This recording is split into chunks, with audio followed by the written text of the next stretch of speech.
नमस्कार. मी महाराष्ट्र राज्याचे मुख्यमंत्री सन्माननीय एकनाथ शिंदे साहेब यांचा भक्त आहे, फार मोठा चाहता आहे. त्यांना त्रास होईल असं माझ्याकडून कधी होणार नाही किंवा नितेशकडूनही होणार नाही. शिंदे साहेबांनी जे आमच्यासाठी केलं ते आम्ही कधीही विसरू शकत नाही, विसरणार नाही.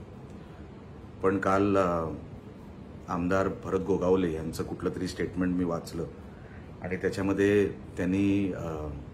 त्यांना कुठल्या गोष्टीचं तरी वाईट वाटलं. मी त्यांना एवढंच सांगू इच्छितो, गोगावलेजी, आपण एक सिनियर आमदार आहात. मी माझ्या त्या बाईटमध्ये कधी टोकाची भूमिका घेतली नव्हती. त्याच्यामध्येही मी सांगितलं आमचे संबंध चांगले आहेत. पण तुम्ही सिनियर आमदार आहात. आज खरं तर तुम्ही मंत्री हवे होतात, पण तुम्ही नाही आहात. तुमच्या पुढच्या वाटचालीसाठी मी शुभेच्छा देतो. पण आपण कधी भेटलात तर आपल्याला सविस्तर हा सगळा विषय मी समजून सांगेन, म्हणजे आपल्यालाही ती खात्री पटेल. एवढंच या निमित्ताने मी आपल्याला सांगतो.